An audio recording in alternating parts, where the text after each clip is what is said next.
देखो ये seat hot seat नहीं है। माननीय पीएम साहब इसलिए आ रहे हैं कि ट्राइबल क्षेत्र है और इस ट्राइबल क्षेत्र में आएंगे तो राजस्थान, गुजरात और मध्य प्रदेश 3 स्टेटों में ट्राइबल ने एक संदेश जाएगा।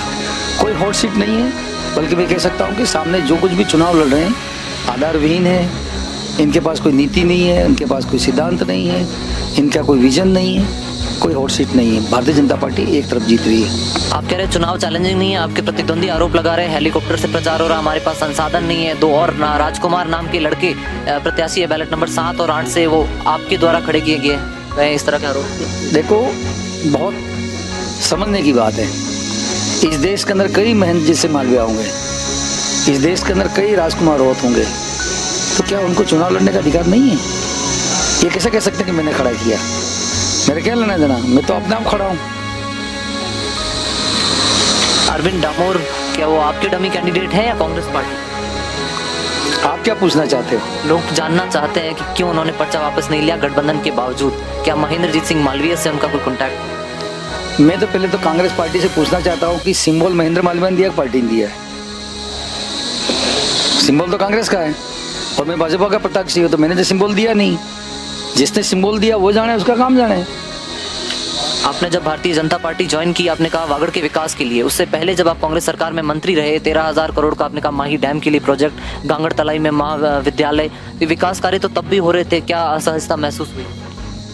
दिल्ली और जयपुर में डबल इंजन की सरकार है और 5 साल बहुत बड़ा होता है। जब मैंने 1.5 साल के अंदर 13-14 अरब रुपया ले आया, 14,000 करोड़, अरब नहीं करोड़, 5 साल है। राजस्थान में राज भाजपा का आ गया, दिल्ली में राज भाजपा का आ रहा है। नरेंद्र मोदी जी तीसरी बार देश के प्रधानमंत्री बन रहे हैं। तो मैं पढ़ा लिखा आदमी हूँ, मैं विकास चाहता हूँ, मेरे इलाका का, जनता का विकास चाहता हूँ, तो मैं सरकार के साथ। क्या विजन है आपका डूंगरपुर बांसवाड़ा की जनता की? लंबे समय से मांग है कि रतलाम बांसवाड़ा डूंगरपुर रेल आ जाए। निम्बाहाड़ा, प्रतापगढ़, बांसवाड़ा, दाहोद तक हमारी 4 लेन सड़क बने। उदयपुर से दुनिया के लोग आते जाते रहते हैं, बांसवाड़ा उदयपुर सड़क बने, बांसवाड़ा रतलाम सड़क बने। पिछली गवर्नमेंट में मंत्री रहते हुए मैंने माही डैम के अंदर 100 टापू हैं और टूरिस्ट की पूरी संभावना है, उन टापू को डेवलपमेंट किया जाए। राजस्थान के अन्य ज़िले भी बांसवाड़ा से जुड़े और जुड़कर यहाँ पे डेवलपमेंट हो टूरिस्ट का, ये भी हमारा सपना है। पावर प्लांट लगने वाला है, जल्दी लगे और यहाँ पे उद्योग धंधे आ जाए, ये भी हमारा सपना है। हमारे यहाँ के काफ़ी लोग गल्फ कंट्री में काम धंधा करते हैं, अहमदाबाद जाना होता है, मुंबई जाना होता है, तब जाके वो विदेशों में जा पाते हैं। सप्ताह में कम से कम 1 दिन यहाँ पे एयर की सुविधा हो।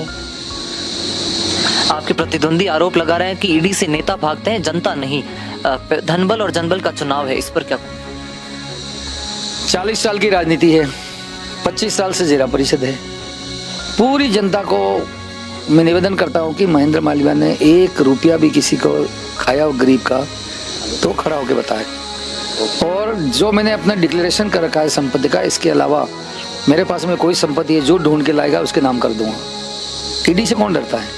ईडी के लिए तो मैं कह रहा हूँ कि ये चुनाव के जीतने के बाद ही मेरी ईडी जांच कर ले, क्या दिक्कत है? महेंद्रजीत मालवीय जी का यह कहना है कि हजारों राजकुमार होंगे, ऐसे हजारों महेंद्रजीत मालवीय होंगे। उस मैं आपको बता देना चाहता हूँ साथियों, और वीडियो के माध्यम से कहना चाहता हूँ कि हजारों राजकुमार अगर होते तो आज ऐसी दशा नहीं होती आदिवासियों की, जो भी वर्तमान में चल रही है। वर्तमान में जो दशा है, आदिवासियों की ज़मीन पर कोई भी कब्जा कर ले रहा है। सांसद राजकुमार रावत जी ने बताया कि जो है उनकी जो पार्टी है वहाँ पर जो है एकता है उसमें, अगर ऐसे ही एकता अगर सब जगह में एक स्थायी होता तो यह जो है ऐसा नहीं आज होता। आज जैसे कि वन्य अभयारण्य के नाम पर, बांध के नाम पर, टाइगर रिजर्व के नाम पर आदिवासी क्षेत्र में जो बनाया जा रहा है और आदिवासी को वहाँ से स्थापित किया जा रहा है। और वहीं अगर हम बात करें आदिवासी 5वीं 6वीं अनुसूची लागू करने की, 5वीं 6वीं अनुसूची लागू नहीं की जा रही है। अभी ऐसे कई ज़िले राजस्थान, मध्य प्रदेश में जो जिला ही आदिवासी घोषित कर देने चाहिए और उन्हें 5वीं 6वीं अनुसूची लागू कर देना चाहिए वहाँ पर। किंतु जो है संविधान में जो रिजर्वेशन है, आरक्षण जो है इनका, जो बिरसा मुंडा कंटिया झील का आंदोलन से जो मिला था, उन्हें इनकी जल जंगल ज़मीन के मालिक होने का अधिकार उन्हें अभी तक प्राप्त नहीं है। तो यह जो है जो कहना है कि महेंद्रजीत मालवीय जी का कि ऐसे हज़ारों होंगे, तो ऐसे हज़ारों राजकुमार रावत जैसे सांसद नहीं हैं। अभी इतने सारे रिजर्व सीट है किंतु हमारे जो अभी वर्तमान में हम देख रहे हैं केवल एक ही सांसद है आदिवासियों के, सांसद राजकुमार रोड, जो भरी सदन में लोकसभा में आवाज़ उठा रहे हैं आदिवासियों के लिए। और अभी 4 विधायक हैं, राजस्थान में 3, मध्य प्रदेश में 1। तो यह जो विधायक है, जो बाकी आदिवासी विधायक जो है कांग्रेस और बीजेपी के, वह जो है आवाज़ नहीं उठा रहे हैं, लोकसभा में ना उठा रहे हैं ना ही विधानसभा में।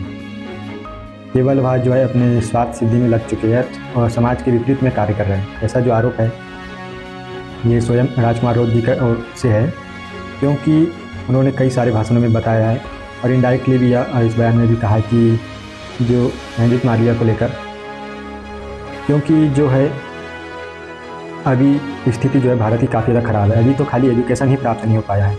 एजुकेशन इतनी महंगी है कि आदिवासी एजुकेशन कैसे ले पाएगा, कैसे डिग्री ले पाएगा।